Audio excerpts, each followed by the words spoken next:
Yes, All right. I am pedantic. I Let's am. go. You're shallow and pedantic. Yes. All right, round two. And this is going to be part one of Rancher because we're coming up on an hour and there's a lot in Rancher 2.6 that we want to talk about. So I'm just going to start here. Rancher's been around since basically I got into IT 2015, 2016. I believe some of the co-founders worked at Docker before as well. And they kind of made a pivot, I want to say 3 years ago. They had RKE, so they had their own Kubernetes engine, and they had a management platform. And I believe that they were trying to go into their own Kubernetes alternative / service, and XKS / Kubernetes is just open source. So you're not really going to make profit on that unless it's a managed service. So they pivoted towards a management platform. And that's really what their bread and butter is. It's a Kubernetes management platform, really operational focused. So keep that in mind as we go through it. Anything I'm missing here, Steve, that you're thinking about? Yeah, well, no, I think that's exactly right. I think there's some of their business model is focused more around supporting at scale, because you can use Rancher for free, right? Mm-hmm. Yeah, and it gives you. I'm getting into it, so I don't want to jump the gun here. Okay. But yeah. now, one of the best things about Rancher, and one of the reasons why we used it at my previous company a lot, is it is really easy to get started. You need a Linux host, 4 gigabits of memory, supported version of Docker, and you can just run this command, and you'll have a Docker container. Runs K3s on the host, and then basically you go to the host, it will be networked, and you'll hit the site, and it says, welcome to Rancher. Now, I've obviously signed in and created a password, but this is the homepage. And as you can tell, I like dark theme. So I automatically picked up on that default. Cool. I like that. It's the small things that matter, you know? Now, you can change where you land when you log in. I don't know if anybody has seen this. 2.6 got a UI overhaul. So if you've seen Rancher before, this will look different. If you haven't seen Rancher before, thoughts on what it looks like? I think it's pretty sleek. You can obviously tell that the way they had it before wasn't really conducive to scaling clusters and managing clusters. So now you can get to the point where, you know, we can go to specific ones. If we have a bunch of them, we can take you to the area let's visit when I left the web page, or I can stay on the home page. Pretty cool. You have your list of clusters. You can go directly into them, check them out. So, you know, as you get to, 10, 20, 100 clusters, now you can sort through them and you can go and look at them cluster by cluster. Now, I don't want to jump to that right away. So this is like if you have your clusters, they'll line up here. Want to just show the user interface before we get into that. Actually, let's start at cluster management. So cluster management, if you want to create a cluster, you have existing ones, you can import them. So like if you have a cluster in Azure, GCP, basically what you're going to do is they have these drivers. I can say, hey, I want to import from GKE, the cluster name. So this is not the cluster name of GKE, this is the cluster name that you want to give it in your Rancher user interface. And you need your Google project ID and cloud credentials. And basically what it's going to do is it is going to go to Google and it's going to install a little management container into your cluster. And it's going to access the Kubernetes API. And it's going to pull all the information and then funnel it back into this user interface so that you can get visibility on that cluster and you can manage it. So there's just like a little in between of, hey, I'm going to collect information and I'm going to go there, which is, it's great if you're managing clusters on different platforms, or if you're on-prem and in GCP, you can also set that up. So pretty cool in that sense. If I go back. Hold on. It just occurred to me that this might be a bit small. Can you make it a teeny bit bigger without it being like corrupting the interface? Great. Yeah. The interface is pretty adaptive there too. Good. Sweet. Yeah. So you can import, you can also create. There is Kubernetes hosted provider, provision new nodes. So you can actually just go and provision VM virtual machine nodes and then use RKE or RKE2 on top, which is interesting. Yeah, K3 is cool. Yeah. So if you want to run Rancher Kubernetes engine in the cloud, you can do that directly. You also have custom drivers, which are an option. You can create your own driver if you have a cloud platform. For example, when I used to work at CloudOps, we had one, and we used Terraform and Rancher to create a lot of clusters. It was pretty nice and easy. So again, drivers, there are some that are inactive. You can activate them, and you can add cluster drivers if your cloud platform wants to go that way. Also, for those who are unaware, one of the biggest selling points of Rancher is the ability to configure your clusters in a YAML file. So just like if you have used Terraform before and you want to go and configure using HCL and you go and submit to Google, Terraform up, and it goes and creates a cluster with all of these defaults, you can do the same thing with RKE and RKE2, which is awesome because you can have a very, very hardened version of a cluster. You can also have a very permissive version. You have two templates. And if somebody comes and says, hey, I want a Kubernetes cluster, and they're a beginner, I can go, okay, here's a easy environment to get started. If it's production, I can have my production templates. So it's like, here is the hardened version.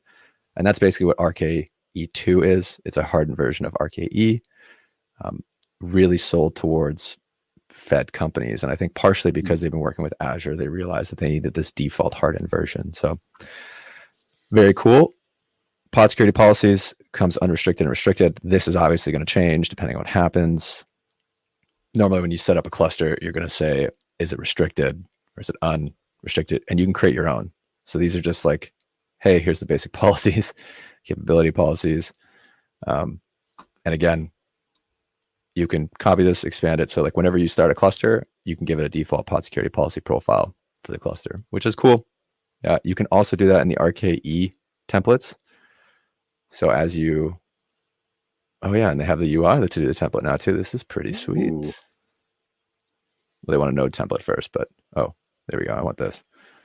So template name. So all your Kubernetes options, if you're going to create an RKE file, advanced options, whether you want the ingress. See, Nginx ingress enabled, but the default backend is disabled. Yeah, you were talking about that earlier, off camera. Metric server monitoring, pod security policy support, so we can decide if we want to enable this and we want it to be restricted. And then the template that we generate will have that policy built in, which is pretty cool. And there's a bunch of features here. One of the things that I want to check out and I want to do in part 2 is to take a look at this scheduled CIS scan. So we can enable this and we could say, okay, we want it hardened. We want a cron. We want to run it every X amount of time. And we want to keep it for the last 24 hours. Now, I believe this is just Kubench under the hood. Pretty sure it is. It used to be. I assume it's still. Yeah. So not surprised if that's the way it is. I check out V2 in 2 weeks. We take a look. Maximum worker nodes unavailable. I don't have that at my home server. But yeah, we can set up a worker node policy as well. Authorized endpoint. There's a ton here. I didn't set up anything, but I'm just going to create it. And now we go back. Wait, what just happened? I think I froze there for a second. Yeah. So if I wanted to, I can clone it. I can change it. This is active right now. And then if I wanted to, let's say, create a cluster and custom, I can use these templates. I believe. Oh, I probably have to. I need nodes first, obviously. But yeah, pick a cloud provider, pick a registry, advanced options. So all the same stuff that we just set up, you would basically just make sure that your nodes are set up and then you can point it directly at that. Yeah, so that's just cluster management. Because there's a lot here. I mean, one of the things that Rancher did was they have projects, which are an abstraction of namespaces, very similar to what OpenShift does. And you can have group membership into your clusters, which is, I think this is one of the big operational bread and butters of Rancher. Is I can say, hey, you have this user and they have access on these 5 clusters in Azure and AWS. And they have only access to these namespaces across those 5 clusters, which is pretty cool. Yeah. So I can give you 2 kubeconfig files that have access to those clusters with only specific namespace access in those clusters. Does that make sense? And one of the cool things, this is like default admin. I don't want to show you the actual credentials because I don't really have a cluster. This would just be local anyways. But your users and your groups you can set up here, and then your users, it'll generate a kubectl file for whatever access you detail, and then I could just forward it, or I could give it to a developer and say, hey, here's your cloud config. And then it will only have access to certain clusters that you've set up through here. And there's a ton here. I mean, you can get lost. Additional roles, configure feature flags. Some of these are at the rancher level, so the user interface, what you have access to, and then other ones are at the cluster level. Right. Is that confusing? It's another layer. Yeah. Okay. For sure. And you can see there's some defaults in here too. It's not any different, I think, from if you were using AWS and you had IAM and you had, AWS resources, and then you had Kubernetes resources, right? It's like you have rancher resources, then you have Kubernetes resources. Yeah, but there is a reason why big companies, there are IAM specific teams, right? It's a beast. But yeah, I like the beginning. You have what's new, docs, forums, Slack, file and issue, commercial support. There are some global settings. So feature flags you can turn off. You can turn off fleet. You turn off Istio service. I can turn off RKE too, and it will just default to RKE 1. Oh, right, of course. Yeah, because this is technically in tech preview. And you can change some of the coloring. Yes. It's custom logo. Stuff. There's a lot more here that I'm missing, but I can't believe you didn't upload our logo as a custom logo. I should have. Yeah, I really should have. Yeah, one of the other cool things is it uses Fleet, so we can create a Git repo. Oh, yeah, yep.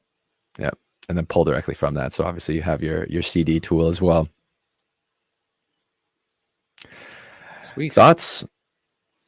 Opinions? Things that we missed, that I missed. So maybe it's appropriate to say now, I was not a huge fan of the interface before for Rancher. And I think I do like this one a lot better. Maybe just because you put it in dark mode. But it felt more intuitive. Like I was following you go through going, okay, this is cool. And the way it could handle multi-cloud, like that's we've been saying the word maturity a lot more. And this is good. This seems to be stepping. Is this a SUSE influence, you think? Like it just seems to be stepping towards the world of the big players now.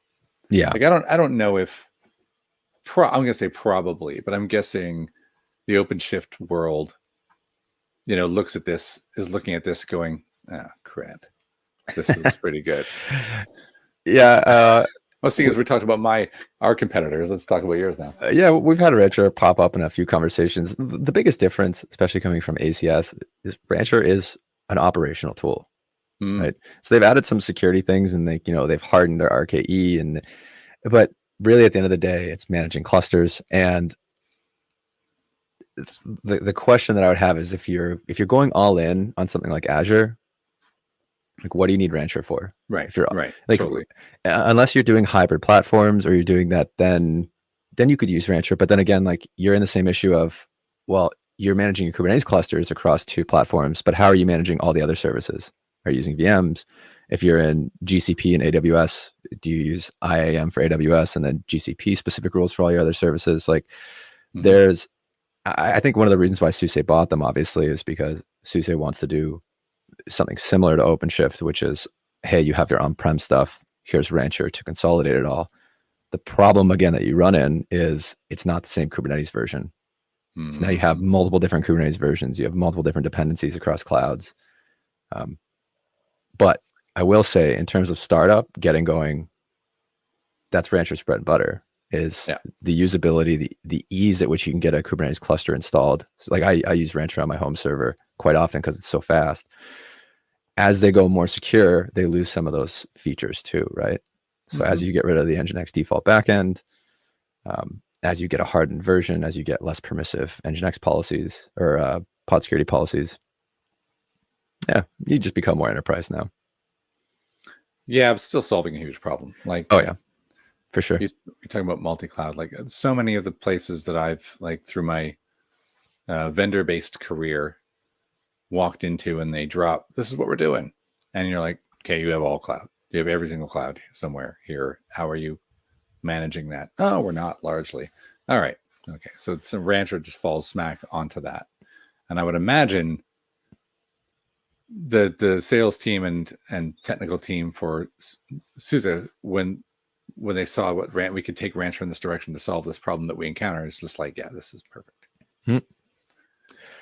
Yeah, and operationally, I think they probably get a lot of wins in the 100 to 1,000 person companies. Yeah, I think that's where they get their most wins. Maybe some big enterprises if it's just like a small subset of the enterprise.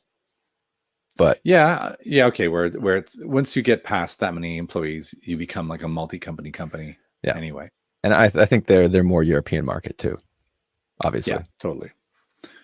Yeah, that's interesting. It's funny. I would have previously characterized Rancher as being the 0 to 100 companies.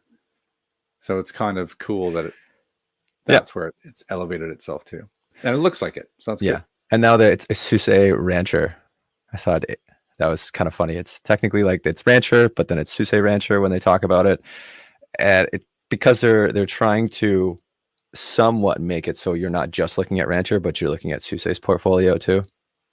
So you're looking at, you're looking at operating system with, because SUSE also has like a minimized container optimized operating system. So then it's like, hey, you got operating system, you got a COS, and you have Rancher. You know, you can craft a broader story that way about what you can secure and what you can enable. Okay, I can see that. Makes sense. Right. You know, the final thing I need is somebody to come here for me and assemble my Rancher cow. Oh, did you get one of these at KubeCon last year or something? No, I wish. This is what it looks like. Send it to me. I'll assemble it and I'll send it back to you. Right. Done. Promised. Now they have the weird like cow chameleon thing. Have you seen that? Yeah, I have seen that. Yeah. That's cool. I didn't know what I was getting into when I ordered that. When I signed up for the merch for Rancher, and they sent me this. The photo of it assembled looks amazing. Mm-hmm. But you're like, you wouldn't have thought a thing that's this big has like 250 pieces. I don't got time for that.